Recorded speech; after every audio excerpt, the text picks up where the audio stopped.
자신을 바꾸라라는 제목으로 말씀 증거하겠습니다. 어떤 분이 사업을 했습니다. 그런데 통 안 되더랍니다. 이 사업을 해도 안 되고 또 저 사업을 해도 안 됩니다. 그래서 이분이 왜 이렇게 사업이 안 되나 스스로 한번 돌아보기 시작했습니다. 왜 나는 안 되나? 그런 생각을 많이 했습니다. 그리고 노트에다가 왜 안 됐는지에 대해서 그 이유를 생각하면서 적기 시작했습니다. 첫 번째가 때를 잘못 만났다 였습니다. 그렇죠. 요즘 코로나 시기가 좀 많이 없어지고 있긴 하지만 코로나 시기에 창업을 하셨던 분들, 사업을 시작하셨던 분들 많이 힘들었지 않습니까? 그래서 때를 내가 잘못 이렇게 만났다라고 그렇게 적었습니다. 두 번째는 자본금이 너무 적었다. 일을 하기 위해서 좀 많은 돈이 필요한데 내가 좀 너무 없이 그렇게 시작을 했다라고 그렇게 적었습니다. 세 번째는 목이 좋지 않았다. 다른 말로 자리가 좋지 않았다라는 거죠. 이 자리가 너무나 좀 좋지 않은 그런 자리여서 손님들이 많이 안 왔다라고 그렇게 적었습니다. 네 번째는 내 사업 수완이 좀 부족했다. 내 사업 수완이 좀 부족했다라고 적었습니다. 다섯 번째는 내가 사람을 잘못 만났다. 여러분 어떻습니까? 과연 어떤 사업하는 사람이 이 5가지 조건을 다 갖추고 사업을 하는 분들이 있겠습니까?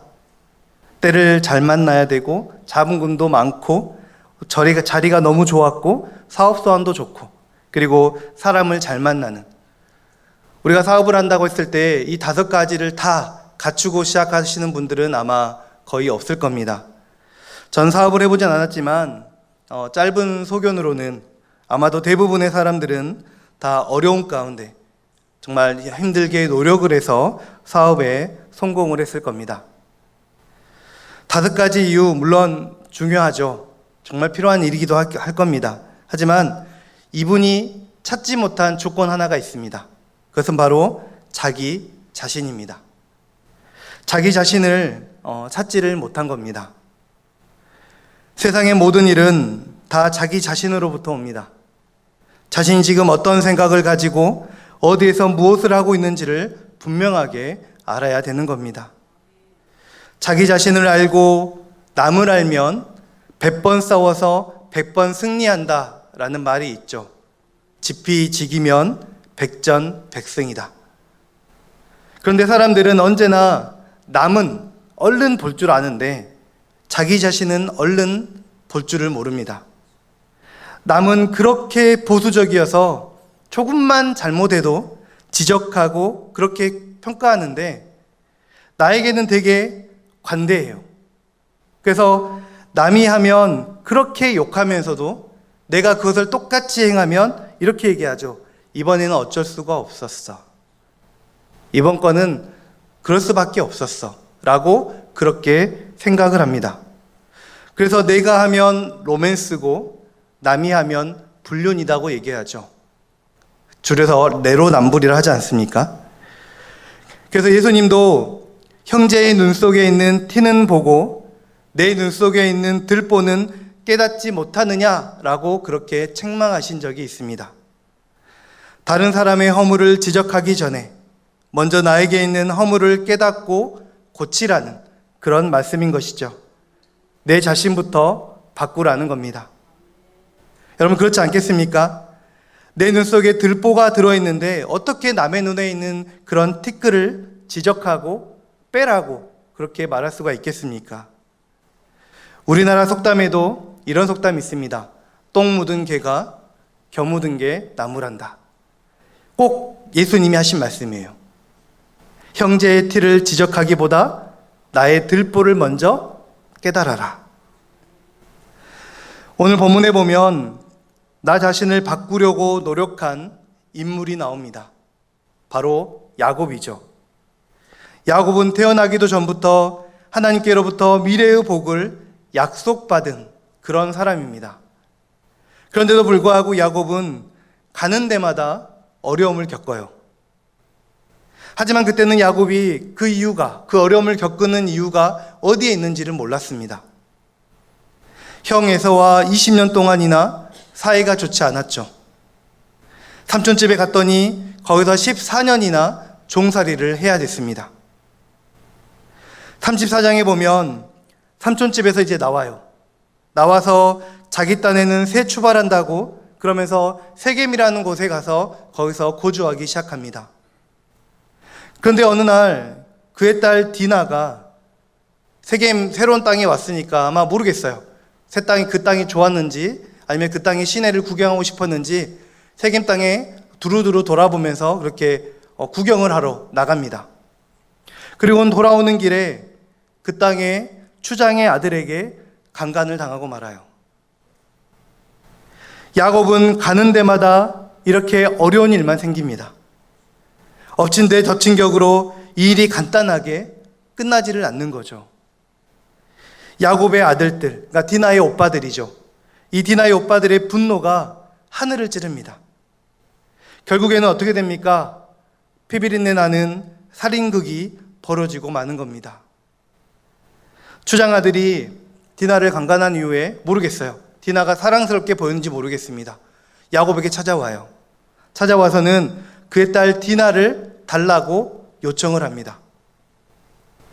야곱은 우리는 하나님의 할례 받은 선민이고 당신네들은 할례 받지 않은 이방 사람들이기 때문에 줄 수 없다라고 그렇게 얘기를 해요. 그러면서 한 가지 조건을 답니다.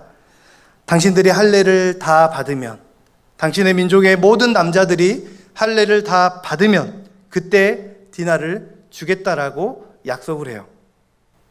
그래서 추장 아들들과 그 마을 청년들이 그것을 좋게 여깁니다. 그리고는 할례를 받죠. 문제는 여기서부터 시작이 됩니다. 밤중에 야곱의 아들들이 화가 치밀어 올라서 가만히 있지를 못하는 거예요.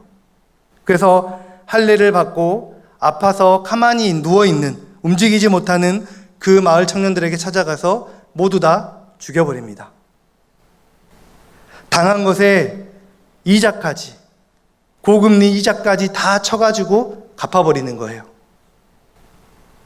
야곱은 너무나 기가 막혔습니다. 어찌 내 팔자가 일어나 싶었습니다. 조금 전까지 형 에서와 화해도 했고 이제 살 것 같으니까 또 엄청난 일이 그에게 찾아온 겁니다. 얼마나 여러분 기구한 인생입니까? 야곱이 얼마나 당황하고 두려웠으면 창세기 34장 30절에서 자기 자식들에게 이렇게 하소연을 해요. 너희가 내게 화를 끼쳐 나로 하여금 이 땅의 주민 곧 가나안 족속과 브리스 족속에게 악취를 내게 하였도다. 나는 수가 적은즉 그들이 모여 나를 치고 나를 죽이리니 그러면 나와 내 집이 멸망하리라. 그렇게 얘기를 해요. 야곱이 화가 안 난 게 아닙니다. 딸 디나가 강간당하고 왔는데 왜 화가 나지 않았겠습니까? 그런데 자신이 화를 내면 분명히 저 사람들이 자기를 공격할 거고 그러면 우리 가족 전체가 멸망당하니까 그 화를 꾹 참고 있었는데 그 아들들이 가서 그 사람들 전부 다 죽여버리는 거예요. 그렇게 되니까 어떻게 됩니까? 그 주변에 있는 가나안 족속들, 브리스 족속들이 찾아와서 자기들에게 보복할 거라는 겁니다. 그러면 우리 가족과 내 집이 다 멸망할 건데 너희들 이제 어떻게 할 거냐? 그 얘기를 하고 있는 거예요. 여러분 이 이야기를 한번 생각해 보시기 바랍니다. 온 가족이 깊이 잠든 새벽 3시입니다. 얼마나 꿀잠을 자고 있겠습니까? 그런데 지은이네 집에 전화벨이 울려요. 새벽 3시에. 수화기를 딱 뜨니까 옆집 사는 미숙이네 아버지인 거예요. 그분이 이렇게 얘기를 합니다. 잠자는 시간에 죄송합니다. 그런데 당신네 개가 지저대니까 통 잠을 잘 수가 없습니다. 개 좀 안 짖게 좀 해주세요. 그러고는 전화를 끊었어요. 다음날 새벽이 됐습니다. 2시가 돼서 이제는 반대로 지은이 아버지, 전화를 받았던 지은이 아버지가 옆집에 있는 미숙이 아버지에게 전화를 걸었어요. 그러고 이렇게 얘기를 해요. 죄송합니다. 옆집에 사는 지은이 애비되는 사람입니다. 어제 새벽에 전화를 하셨는데 전화를 끊고 생각해 보니까 저희 집에서는 개를 키우지 않습니다. 아마도 다른 집 개가 짖는 것 같습니다. 라고 전화를 끊었습니다. 여러분, 이 이야기가 이해가 되십니까? 저 혼자 있는 건가요, 여기? 여러분, 이해가 되시나요, 이 이야기가? 되세요? 아닌가요? 왜 아니죠? 여러분, 보세요. 새벽에 잠자고 있는 전화를 받았어요. 니네 집 개가 시끄럽게 떠드니까 좀 조용 좀 시켜 라고 이렇게 끊었어요. 그러면 생각을 해보니까 우리 집은 개가 없네? 그럼 이 사람이 잘못한 거죠. 그러면 여러분이라면 어떻게 하시겠습니까? 바로 전화를 걸던지, 아니면 아니면 그 다음날 아침에 밝은 날에 전화를 해서, 아니 만나서 우리 집 개가 이렇게, 우리 집은 개를 안 키워서 착각하신 것 같다고 그렇게 얘기하고 이렇게 넘어가지 않겠습니까? 그런데 이 사람은 지금 뭘 한 겁니까? 굳이 꼭 새벽 시간을 기다렸어요. 잠자는 시간을 기다렸다가 새벽 2시에 전화를 건 거예요. 다시 걸어서 당신이 착각한 겁니다라고 전화를 한 겁니다. 여러분, 무슨 생각입니까? 니도 내 잠을 새벽에 깨웠으니까 나도 똑같이 갚아줄 거야 라는 그런 마음이 이 사람에게는 지금 있는 거예요. 그죠? 인간은 참으로 묘한 데가 있습니다. 자기가 누구한테 당했다라고 생각하면 그걸 꼭 받은 대로, 아니면 심지어 더 심하게 갚아주려는 그런 마음들이 있어요. 요즘 이슈가 되는 게 바로 보복 운전이죠. 여러분, 요즘은요, 당한 대로 갚아줬다가는 아주 큰일 납니다. 복수란 하는 편이나 당하는 편이나 이득이 없어요. 해만 있습니다. 복수는 복수를 낳게 됩니다. 그래서 하나님은 원수 갚는 일은 하나님께 맡기라라고 말씀하셨어요. 여러분, 우리가 삶을 살다가 문제가 생겼을 때 그 문제의 해답을 어디서 찾아야 됩니까? 그것은 바로 자기 자신에게서 찾아야 됩니다.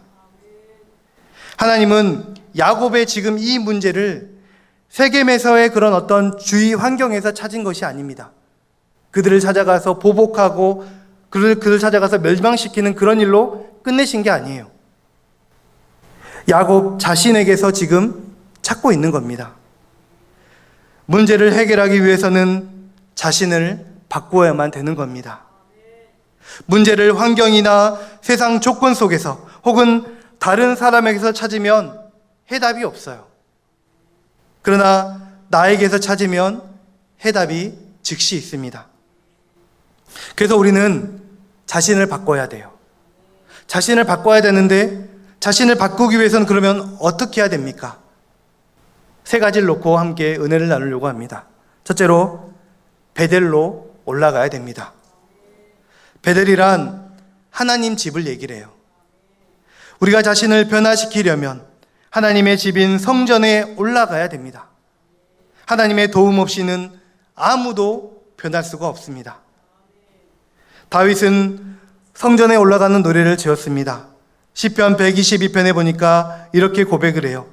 사람이 내게 말하기를 여호와의 집에 올라가자 할 때에 내가 기뻐하였도다. 예루살렘아, 우리 발이 내 성문 안에 섰도다라고 고백을 합니다. 하나님의 집에 올라가자라는 권유처럼 좋은 권유는 없을 겁니다. 혼자서만 가기에는 너무 아까운 곳이기 때문에 같이 올라가자라고 지금 이야기하고 있는 겁니다. 하나님의 집에 올라가자 하는 사람은 자기도 올라가면서 다른 사람을 권유하고 있는 겁니다. 베델에서 제일 먼저 제단을 쌓은 사람은 아브라함이었습니다. 하나님은 그의 손자인 야곱에게 오늘 본문 1절에서 일어나 베델로 올라가서 하나님께 거기서 제단을 쌓으라라고 말씀하고 있습니다. 왜냐하면 야곱의 가정에 불어닥친 그 일련의 사건들, 강간과 살인 사건은 우연한 일이 아니었기 때문입니다. 어떤 문제든지 근본적으로 우리는 그 문제를 해결해야 됩니다. 문제를 근본적으로 해결하기 위해서는 하나님의 집으로 올라가야만 되는 겁니다. 하나님은 야곱에게 베델로 올라가라고 말씀하셨고, 야곱은 자기 가족들에게 3절 말씀해 보니까 우리가 일어나 베델로 올라가자. 내가 거기서 제단을 쌓으려 하노라 라고 말씀하고 있습니다. 딸이 강간을 당하고 자식들이 사람을 죽이고 나서 야곱은 깨닫게 됐습니다. 자기 집에 불어닥친 모든 비극과 불행이 자신의 딸을 강간한 사람들에게 있는 것이 아니라, 그 사람들을 죽인 자식들에게 있는 것이 아니라 바로 자신에게 있다라는 것을 깨닫게 되었습니다. 베델을 망각해버리고 살아왔던 자신의 그런 불신앙에서 시작이 됐다라는 것을 그는 깨닫는 것입니다. 그리고는 온 가족과 함께 베델로 올라가기로 작정했던 겁니다. 그것은 바로 하나님을 이제 내가 더 가까이 하겠다, 하나님을 내가 더 가까이 하겠다라는 그런 신앙의 고백인 것입니다. 우리도 하나님을 멀리하면 안 됩니다. 절대 안 됩니다. 하나님을 가까이 하는 저와 여러분 되시기를 주님의 이름으로 부탁을 드립니다. 고아의 아버지라고 불리웠던 조지 밀러라는 사람이 있습니다. 그가 어떤 사람의 초청을 받아서 식사를 하러 그 자리를 갔습니다. 보니까 초청했던 그 사람이 누군지를 잘 모르겠는 거예요. 그때 초청한 사람은, 선생님은 저를 모르시겠지만 저는 선생님을 압니다. 제가 9살 때 학교에 가다가 사과 한 개를 훔쳤습니다. 그때 누군가 제 따귀를 때렸습니다. 뒤돌아보니까 조지 밀러 선생님이셨습니다. 너는 제8계명에 도둑질하지 말라는 말도 모르느냐? 오늘 이 일이 처음이자 마지막이 되게 하라 하시면서 저를 꾸짖으셨습니다. 저는 그 후로 남의 것을 탐내지 않고 하나님을 가까이 하며 열심히 살았습니다. 선생님께서 제 인생을 바꾸어 주셨습니다 라고 그렇게 하면서 감사를 표했다 그럽니다. 여러분, 하나님의 집에 올라와서 새롭게 되시기를 간절히 바랍니다. 마음을 다하고 성품을 다하여 하나님을 구하시면 하나님을 만나게 될 줄로 믿습니다. 우리가 하나님께 나아오지 못한 이유가 무엇입니까? 하나님께 꾸중을 들을까봐, 하나님께 뺨을 맞을까봐, 그게 너무 두려워서 하나님께 나오지를 못하는 거예요. 여러분, 어르신들이 왜 병원을 잘 안 가려고 하십니까? 아픈데 왜 저희 아버님도 그러시고 저희 어머님도 그러시긴 하는데 아파도 잘 안 가시려 그래요. 왜 그럽니까? 가면 의사에게 혼날까봐, 왜 지금 오셨냐고, 또 큰 소리 들을까봐, 큰 병이라는 말을 들을까봐 그게 무서워서 못 가는 거예요. 그렇게 되면 어떻게 됩니까? 그 병은 점점점 커지는 거예요. 여러분, 마찬가지입니다. 하나님께 꾸중을 듣고 뺨을 맞는 게 무섭다고 하나님께 나오지 못하면 우리는 하나님을 만나지를 못합니다. 하지만 하나님께 꾸중을 듣고 뺨을 맞더라도 자신을 바꾸기 위해서 하나님 집에 올라가기만 한다면 하나님이 원하시는 나로 바뀌는 은혜가 있게 될 줄로 믿습니다. 어떠한 상황에서도 하나님을 바라보시며 하나님을 가까이 함으로 나 자신을 바꾸는 저와 여러분 되시기를 주님의 이름으로 부탁을 드립니다. 두 번째는 우상을 버려야 된다라고 말하고 있습니다. 우상을 버려야 됩니다. 야곱의 가정은 분명히 믿는 가정이죠. 그런데 그 안에 이방 신상이 있었습니다. 우리 믿는 사람들에게도 우상이 있을 수가 있습니다.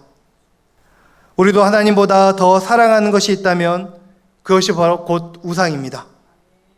잘못하면 자식이 우상일 수도 있습니다. 명예나 재물이 우상일 수도 있습니다. 믿는다고 하면서도 가족, 재산, 사업, 운동, 미모, 의복, 명예 같은 것들이 우상이 될 수가 있다라고 하는 겁니다. 예수님은 자식이나 아비를 나보다 더 사랑하는 자는 내게 합당하지 않다라고 분명하게 말씀하셨습니다. 하나님은 우상을 버리라고 말씀합니다. 버리라는 말은 이제 완전히 없애버리라 라는 뜻을 가지고 있습니다. 야곱과 그의 가족은 베드로 올라가서 하나님께 예배하기 전에 먼저 우상을 버렸습니다. 하나님을 섬기려면 그의 합당한 준비가 따라야만 됩니다. 그 준비가 무엇입니까? 곧 우상을 버리는 것입니다. 야곱이 베델을 올라가 하나님께 제단을 쌓으려 한다라고 말하자 가족들은 이방 신상들과 기고리들을 모아서 야곱에게로 가져왔습니다. 야곱은 그것들을 세겜 근처 상수리 나무 아래에 다 묻었습니다. 그리고 온 가족이 그 세겜을 떠나 베델로 올라간 겁니다. 과거의 실패를 오늘과 내일로 연장해서는 안 됩니다. 야곱은 세겜에서의 실패를 거기서 끝내버렸습니다. 그가 가지고 있는 모든 우상들, 그런 것들 전부 다 세겜 땅에 전부 다 묻어버리고, 그리고는 자신을 바꿔 새롭게 베델을 향하고 있는 겁니다. 야곱이 당한 일, 실패한 것 같은 그 일은 오히려 우상을 버리고 하나님께로 돌아오게 만든 그런 일이 되고 말았습니다. 성공이 도리어 불행을 초래할 수도 있고, 실패가 도리어 축복을 불러들이기도 합니다. 돈을 벌었기 때문에 불행해지기도 하고, 절망하고 정말 모든 걸 실패했기 때문에 하나님을 만나고 하나님과 가까워질 수도 있다라고 하는 겁니다. 그러므로 여러분, 성공이라고 해서 마냥 기뻐할 것도 없고, 실패라고 해서 절망할 것도 없습니다. 어떤 실패는 성공과도 바꿀 수 없는 아주 값진 실패도 있기 때문입니다. 사도 바울은 아시아에서 복음을 전하다가 매를 맞아 죽게 되었습니다. 살 소망까지 끊어진 그런 상태에 이르렀습니다. 그는 복음을 전하다가 실패한 겁니다. 그러나 그 사건을 통해서 하나님만 의지하게 되었습니다. 자기를 의지하지 않고 하나님만 의지하게 하였음을 깨닫고 그는 하나님께 감사를 했습니다. 실패가 그에게는 성공이었습니다. 우리가 살아가면서 당하는 어려운 일들을 걸림돌이 아니라 디딤돌로 사용하시기를 주님의 이름으로 부탁을 드립니다. 우상 숭배는 하나님이 싫어하시는 아주 나쁜 행동입니다. 모세가 십계명을 받아가지고 산에서 내려왔을 때 백성들이 아론을 중심으로 금송아지를 만들어 놓고 금송아지가 우리를 애굽에서 이끌어낸 신이다라고, 하나님이라고, 그래서 하나님 대신 그 우상을 섬기고 있을 때 하나님은 분명히 질투하셨다라고 말씀하셨습니다. 하나님의 질투는 순결한 최고의 사랑의 표현입니다. 우리를 사랑하시기 때문에 질투하는 겁니다. 자신을 바꾸려면 버려야 될 것을 우리는 버려야 됩니다. 하나님과의 관계를 더 확실하게 하기 위해서 하나님이 미워하시는 것들을 과감하게 내던지고 하나님과의 바른 관계를 회복하는 길만이 자신을 바꾸는 길임을 여러분 믿으시기를 바랍니다. 하나님보다 더 사랑하는 우상을 버림으로 자신을 바꾸는 우리 모두가 되시기를 주님의 이름으로 부탁을 드립니다. 마지막 세 번째로 우리는 믿음으로 담대해야 됩니다. 외지에서 들어와서 사는 사람이 원주민을 죽였으니까 여러분 앞으로 당할 일들 눈에 보이지 않습니까? 너무나 두려운 그런 일이었습니다. 그러나 5절에 보면 하나님은 세계 사람들로 하여금 이렇게 했습니다. 크게 그들을 두려워하게 했습니다. 그들을 두려워하게 하셨으므로 야곱의 아들들을 추격하는 자가 없었다라고 그렇게 말씀하고 있습니다. 우리는 자신을 바꾸되 두려워 떠는 자신을 강하고 담대한 자신으로 바꿔야 될 줄로 믿습니다. 우리의 가슴에는 믿는 마음이 가득해야 돼요. 하나님이 나와 함께 하신다라는 그런 확신, 그런 믿음이 우리 가운데는 가득해야 됩니다. 나를 도우시는 그 하나님, 나의 대적을 물리쳐 주시는 그 하나님을 여러분 믿으시기를 바랍니다. 하나님이 야곱의 주변에 있는 그런 사람들의 마음속에 공포심을 줬어요. 세겜 사람들이 보복하지 못하도록 그들 마음속에 공포심을 준 겁니다. 베델을 하나님의 전으로 삼고 제단을 쌓으려는 야곱의 결단을 하나님은 너무나 아름답게 보신 겁니다. 야곱의 결단을 전폭적으로 지지하시면서 결심한 바를 이행할 수 있도록 지금 하나님은 돕고 계시는 겁니다. 세겜 사람들은 야곱의 가족을 얼마든지 멸족시킬 수가 있습니다. 그러나 야곱과 그의 가족이 하나님의 뜻을 따라서 돌이키고 회개했을 때 세겜 사람들의 속에 끓어오르는 증오심과 복수심을 가라앉히시고 오히려 그들에게 두려운 마음을 일으켜 주신 겁니다. 사도 바울은 로마서 8장 31절에 이렇게 말씀합니다. 만일 하나님이 우리를 위하시면 누가 우리를 대적하리요? 하나님이 우리를 생각해 주시면, 우리와 함께 하시면 누가 우리를 대적하겠느냐? 이 말이잖아요. 시편 기자는 이렇게 얘기합니다. 나의 원수가 나의 살을 먹으려고 왔다가 실족하여 넘어졌다라고 말씀하고 있습니다. 나를 공격하기 위해서 왔는데 오히려 패망하고 돌아갔다라고 하는 겁니다. 미국의 적극적인 사고 훈련가인 지그 지글랏이라는 분이 계십니다. 이분이 뉴욕의 한 지하도를 들어갔는데 거기서 한 거지가 연필을 팔고 있었습니다.